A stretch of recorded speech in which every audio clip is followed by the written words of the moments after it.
नमस्कार जी, बहुत बहुत स्वागत है आपका। मैं संजीव शर्मा हूं। आप पंजाब केसरी टीवी देख रहे हैं। जल्दी से जल्दी जुड़ जाइए। आज फिर कुछ सियासी चर्चाएं करेंगे। जैसे कि आप जानते हैं कि हिमाचल प्रदेश में अब उपचुनाव को लेकर सियासी सियासी गर्मी लगातार बढ़ रही है। वैसे ठंड आ रही है, वहाँ पे गुलाबी सर्दी ने लगभग ऊना तक दस्तक दे दी है और ऊपर वाले जो हिस्से हैं वहाँ तो ज़्यादा सर्दी हो गई है। लेकिन इस जैसे जैसे सर्दी बढ़ रही है वैसे वैसे हिमाचल प्रदेश की सियासी गर्माहट जो है वो भी बढ़ रही है। 4 सीटों पर चुनाव हो रहा है, 3 विधानसभा की और 1 लोकसभा की सीट है। खासतौर से जो मंडी की लोकसभा की सीट है वहाँ पे अब मुद्दा रजवाड़ाशाही बनाम फौज होता जा रहा है। ये बिना कांग्रेस बनाम बीजेपी ना रहकर अब रजवाड़ाशाही बनाम फौज होता जा रहा है। तो हमने सोचा कि क्यों ना इस बहाने आपको ये बताया जाए कि हिमाचल प्रदेश की सियासत में रजवाड़ों और फौजियों के क्या इतिहास रहे हैं, कब कब किस किस रजवाड़े या फौजी ने इलेक्शन लड़ा और क्या नतीजे रहे। पहली बार नहीं है कि कोई रजवाड़ा या फौजी सियासी रण में लड़कर जीतना चाहता हो और हासिल करना चाहता हो लोकसभा की टिकट। आज हम लोकसभा की ही बात करेंगे, विधानसभा की नहीं करेंगे। ये क्रम 1952 से ही शुरू हो गया था। 1952 में जो पहला इलेक्शन हुआ था उसकी दिलचस्प ढंग से इस क्रम की शुरुआत उसमें हो गई थी और उससे भी बड़ी बात है कि मंडी से ही हो गई थी, जहां ये मुद्दा बना हुआ है रजवाड़ाशाही बनाम फौजी। तो वहीं से शुरुआत हो गई थी। राजकुमारी अमृत कौर वहां से सांसद चुनी गई थी 1952 में और फिर वो नेहरू मंत्रिमंडल में स्वास्थ्य मंत्री भी रही। उसके बाद जब उन्होंने ये छोड़ा 1952 तो 1957 में सुकेत के राजा जोगिंदर सेन लोकसभा के लिए सांसद बने और 62 और 67 में सुकेत रियासत से ही संबंध रखने वाले ललित सेन वहां से एमपी चुने गए। तो इस तरह से 1952 से ये शुरुआत हो गई थी। 1971 में पुनर्सीमांकन हुआ, लेकिन उससे पहले ही 62 और 67 में वीरभद्र सिंह भी जो राज परिवार के सदस्य थे बुशहर वाले के, जिनकी डेथ के बाद मंडी वाली सीट पे उनकी बीवी अब फिर से चुनाव लड़ रही हैं और इसके चलते ये वहाँ मुद्दा बन गया है। लेकिन 62 में ही वीरभद्र सिंह ने भी लोकसभा के इलेक्शन लड़ लिया था महासू सीट से। 62 में भी जीते, 67 में भी जीते। बाद में जब पुनर्सीमांकन हुआ, नए नाम आए चुनाव क्षेत्रों के, तो फिर वो मंडी से लड़े और उन्होंने 71 का चुनाव जो है वो मंडी से लड़ा था। वो 80 में भी वहाँ से सांसद रहे और 2009 में भी वो सांसद रहे। इसके बाद बीजेपी ने भी रजवाड़ों को टिकट देना शुरू कर दिया और उसकी शुरुआत भी बीजेपी ने मंडी संसदीय सीट से ही करी। 1989 में महेश्वर सिंह को टिकट दिया गया, वो जीते। उसके बाद वो 1998 में और 1999 में भी वहाँ से सांसद रहे।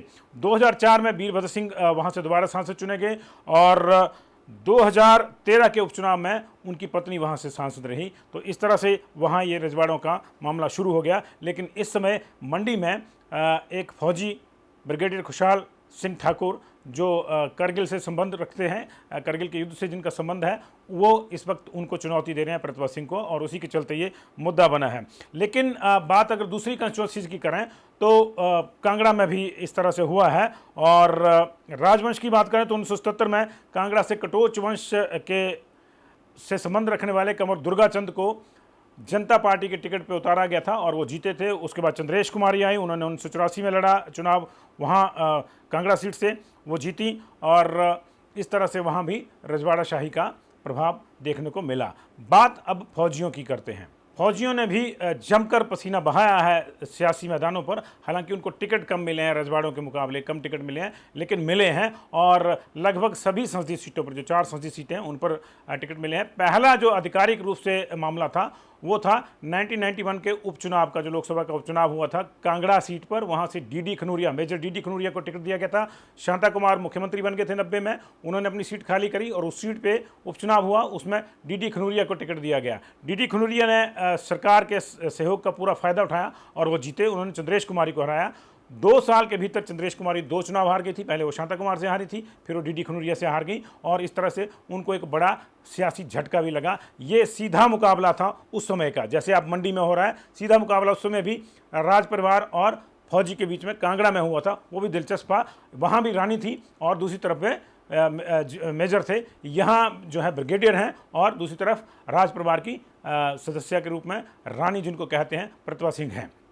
तो ये दूसरा इस तरह से देखा जाए तो डायरेक्ट फाइट है रजवाड़ों और फौजियों के बीच में। इसके बाद अगर दूसरी बात करें हम तो 1996 में अगला मौका आया जब मेजर जनरल बिक्रम सिंह को हमीरपुर संसदीय सीट से कांग्रेस ने टिकट दिया और उन्होंने कांग्रेस के टिकट के ऊपर लड़ते हुए बीजेपी के हैवीवेट प्रेम कुमार धूमल को पटकनी दी।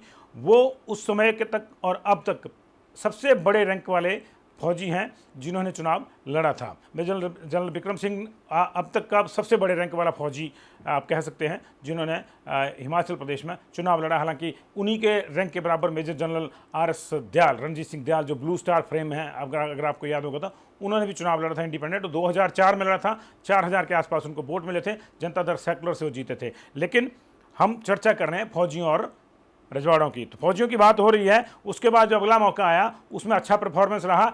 कर्नल धनीराम शांडिल को 1999 में HVC हिमाचल विकास कांग्रेस का टिकट मिला। बीजेपी और HVC की गवर्नमेंट थी, 1998 में बन गई थी। शिमला सीट को कांग्रेस से छुड़वाने के लिए वहां पे हिमाचल विकास कांग्रेस का कैंडिडेट उतारा गया। कर्नल धनीराम शांडिल को, बीजेपी की सपोर्ट थी उनको और वो जीते और MP बने। अगले इलेक्शन तक सारी चीज़ें बिखर गई, सियासी जो संबंध थे, गठबंधन थे, वो टूट गए और कर्नल शांडिल चले गए कांग्रेस में और उन्होंने कांग्रेस से फिर उसी सीट पे इलेक्शन लड़ा और वो जीत गए। तो इस तरह से 2019 में इसी सीट बोले तो शिमला सीट पर 2019 में बीजेपी ने सुरेश कश्यप को उतारा। सुरेश कश्यप भी पूर्व सैनिक है और इस समय बीजेपी के अध्यक्ष हैं। तो ये एक तरह से आप देखिए, शिमला में, मंडी में, हमीरपुर में और कांगड़ा में, चारों जगहों पे फौजियों को उतारा गया है। और सबसे दिलचस्प बात इसमें यह रही है कि जब जब फौजी मैदान में उतारे गए हैं लोकसभा के, तब तब किसी बड़ी हस्ती को नेस्तनाबूद करने के लिए उनका इस्तेमाल किया गया है, उनका प्रयोग किया गया है और उन्होंने निराश नहीं किया है। जंग के मैदान तो उन्होंने फतेह किए ही हैं, लेकिन सियासत के मैदान भी फतेह किए हैं। और जैसा कि मैंने आपको बताया कि चंद्रेश कुमारी और DD खनूरिया के बीच में पहला सीधा मुकाबला हुआ था, जिसे आप राज परिवार वर्सेस फौजी परिवार कह सकते हैं। उसके बाद ये दूसरा सीधा मुकाबला हो रहा है मंडी में।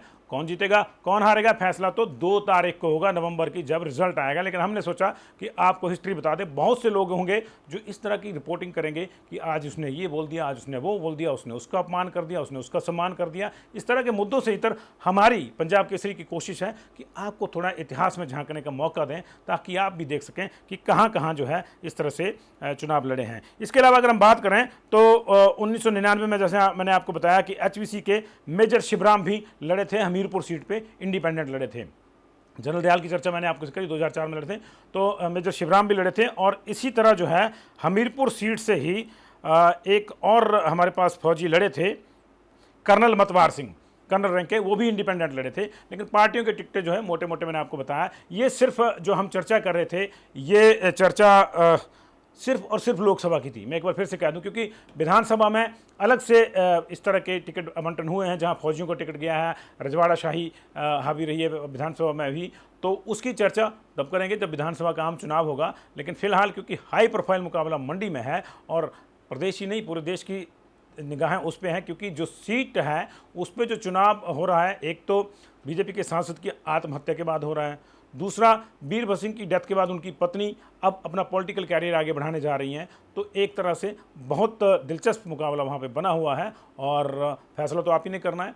हम लोग सिर्फ आपको इतिहास बता सकते हैं पुराना, वो आपने बताया। कैसा लगा आपको ये हमारा कार्यक्रम, कमेंट जरूर कीजिएगा। पसंद आए तो शेयर भी कीजिएगा, क्योंकि ऐसी बहुत सी अभी मतदाताओं की संख्या होगी जिनको ये इतिहास पता नहीं होगा। तो बहाने से इतिहास में झांकना भी जरूरी जाता है। आज इतना ही, मुलाकातें होती रहेंगी। जब तक चुनाव है, उपचुनाव है, तब तक सियासत की बातें भी करेंगे। उसके बाद कुछ और किस्से भी आपको सुनाएंगे, वो अलग से चल रहे हैं। बहुत बहुत शुक्रिया आप लोगों का इस कार्यक्रम को देखने के लिए। बने रहिए पंजाब केसरी TV के साथ।